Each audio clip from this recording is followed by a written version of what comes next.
Hello everyone, welcome to my YouTube channel success mantra. ये GIC PGT mains answer writing bio ये video 2 है। Video 1 already uploaded है और वो आपको डिस्क्रिप्शन या कमेंट बॉक्स में आप जाके देख लीजिए, वहाँ पे आपको मिल जाएगी। चलिए स्टार्ट करते हैं वीडियो। जेनेटिक्स ही पढ़ाई जा रही है। पिछली वीडियो में हमने क्या करा था, कोडोमिनेंस के बारे में पढ़ा था कि कैसे लिखना है और कैसे एग्जाम्पल को समझाना है। आज हम लोग what is incomplete dominance, incomplete dominance के बारे में पढ़ेंगे और उसका जो है एग्जाम्पल के थ्रू लिखने की कोशिश करेंगे। ओके, आई होप आपने लिखा भी होगा। अगर आपने लिखा है तो आप चेक करिए कि आपने कहाँ गलती करी। अगर आपने नहीं लिखा है तो लिखिए। जब आप लिखेंगे तभी आपको समझ में आएगा कि आपकी गलती कहाँ हो रही है, आपको कहाँ पे प्रॉब्लम आ रही है लिखने में, तभी आप उसको इम्प्रूव कर पाएंगे। चलिए स्टार्ट करते हैं। इनकम्प्लीट डोमिनेंस, तो सबसे पहले हम क्या लिखते हैं, डेफिनेशन लिखते हैं। चलिए, तो इनकम्प्लीट डोमिनेंस की हमने क्या लिख दी, डेफिनेशन लिख दी। इनकम्प्लीट डोमिनेंस लिखा हुआ है, आप इसको अंडरलाइन कर दीजिए। ठीक है, डेफिनेशन लिखने की ज़रूरत नहीं है। डेफिनेशन फिर इनकम्प्लीट डोमिनेंस वो सब जो है चाइल्डिश लगता है, मतलब वो बच्चों वाला लगता है। आप बड़े हैं, आप जीआईसी पीजीटी का एग्ज़ाम दे रहे हैं, इसलिए आपने डायरेक्ट इनकम्प्लीट डोमिनेंस लिखा, अंडरलाइन करो और स्टार्ट कर दिया।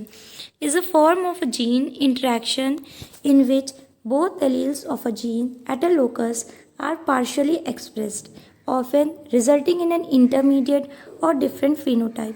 मतलब अगर हमने कोई चीज़ फ्लावर रेड लिया और वाइट लिया और जब हमने इसको क्रॉस कराया तो ना रेड मिलेगा ना वाइट मिलेगा, कैसा मिलेगा, पिंक मिलेगा।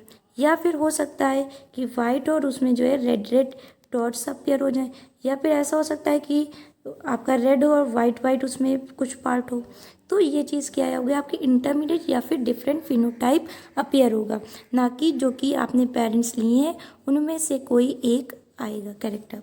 चलिए, फिर एक डेफिनेशन ये और है, जो भी आपको सुइटेबल लगे वो आप लिख सकते हैं।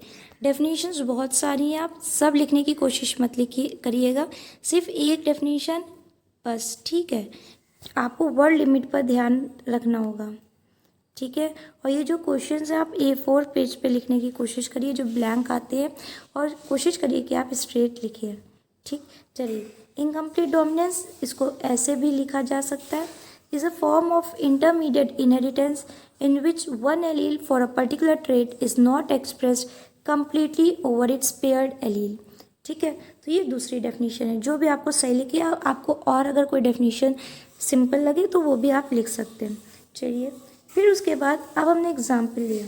अब देखिए, एग्जाम्पल से समझाने का तरीका देखिएगा।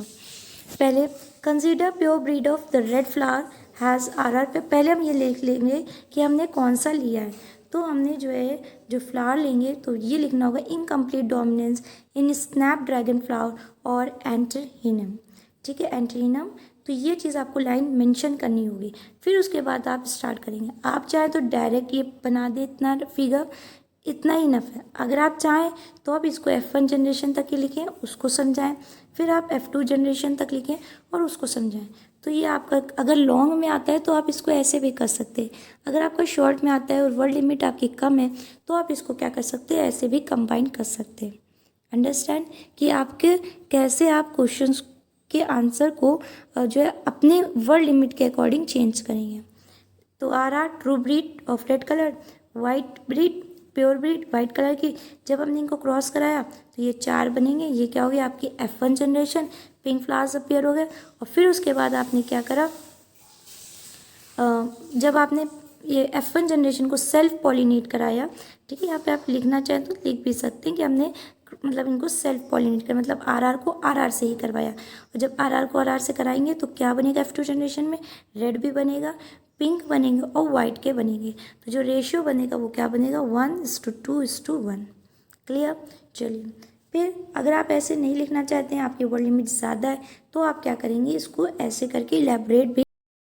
Consider pure breed of the red flower has RR pair of alleles and that for white flower is smaller. Firstly, true breeding are red RR and white smaller. Colored flowers of snapdragon were crossed। तो आप यहाँ पे क्या कर लीजिए, underline कर दीजिए इसको, ताकि ये क्या हो सके, हाईलाइट हो सके। The F1 generation produce a pink coloured flower with RR pair of alleles.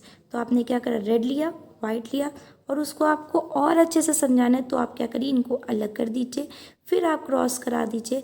और अगर आपको अच्छा चाहते हैं तो आप क्या कर दीजिए, इसको आप ऐसे टैब्लो फॉर्म में भी बता सकते हैं कि ये आर हो गया, ये स्मॉल आर हो गया, ये आर, ये आर, ये आर, ये आर।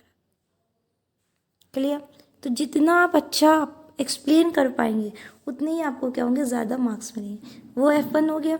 अब हम देखेंगे F2। Then the F1 progeny was self pollinated. This result in the red, pink and white flower in the ratio 1:2:1। दो लाइन में हमने बात लिख दी, कुछ नहीं लिखना है। फिर उसको क्या करा, हमने एक डायग्राम बना लिया कि आर दोनों लिए सेल्फ पॉलिनेट करा, दोनों के अलग अलग करा। फिर उसके बाद हमने क्या करा है, इनको जो है वो क्रॉस करवाया।